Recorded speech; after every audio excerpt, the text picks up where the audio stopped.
कई दिन भूखा रहने के बाद जब लड़की ने छोटी सी मछली पकड़ी तो हर कोई सोचता होगा कि अब वो उसे खा लेगी, लेकिन हैरानी की बात यह थी कि उसने सारी मछलियों को लोहे की बाल्टी में पीसकर समुद्र में वापस बहा दिया। असल में वह किसी और शिकार की तैयारी कर रही थी। उसने लकड़ी का नुकीला भाला बनाया और समंदर में उतर गई। कुछ देर में खून की गंध से एक शार्क वहां पहुंच गई, लेकिन लड़की जरा भी डरी नहीं, बल्कि सही मौके पर वार कर दिया। भाला सीधे शार्क के पेट को चीर गया और लड़की खुशी से झूम उठी। अब कई दिनों के खाने का इंतजाम हो गया था, लेकिन रात को उसने शार्क को खाने के बजाय पेड़ से ऊंचा लटका दिया ताकि देख सके कि इस टापू पर और कौन से खतरनाक जीव मौजूद है। सुबह उठी तो शार्क गायब थी, सिर्फ टूटी हुई रस्सी हवा में झूल रही थी। कुछ दूर जाकर उसे शार्क का आधा कटा हुआ शरीर मिला, जिस पर भयानक पंजों के निशान थे। स्पष्ट था कि इस द्वीप पर उससे भी ज्यादा खतरनाक राक्षस मौजूद था। जब वो वापस कैंप की ओर लौटी तो अपने साथी की लाश गायब देखकर सन्न रह गई। बस खून के धब्बे बचे थे और शाम होने तक उसने खुद के बचाव के लिए लंबा भाला बना लिया। अचानक समुद्र से उसका साथी बाहर आया, लेकिन अब सिर्फ उसका आधा शरीर बचा था। लड़की ने उसे भी शार्क की तरह टांग दिया और छुपकर नजर रखी। तभी आसमान से एक हेलीकॉप्टर गुजरा, लेकिन उसने खुद को छुपा लिया कि कहीं राक्षस उसकी मौजूदगी न जान ले। किस्मत से राक्षस लाश की ओर चला गया और लड़की बच निकली। कुछ देर बाद उसे एक बड़ा खोखला पेड़ दिखा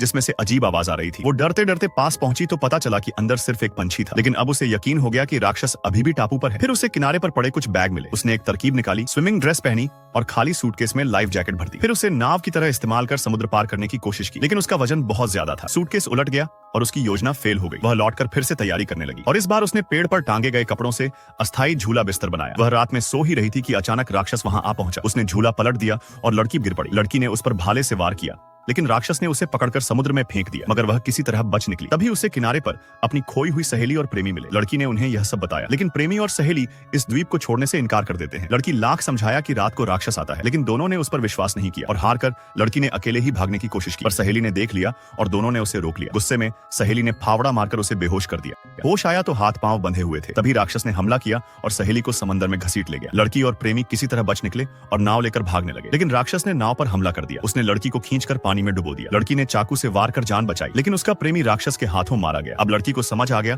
कि भागना नामुमकिन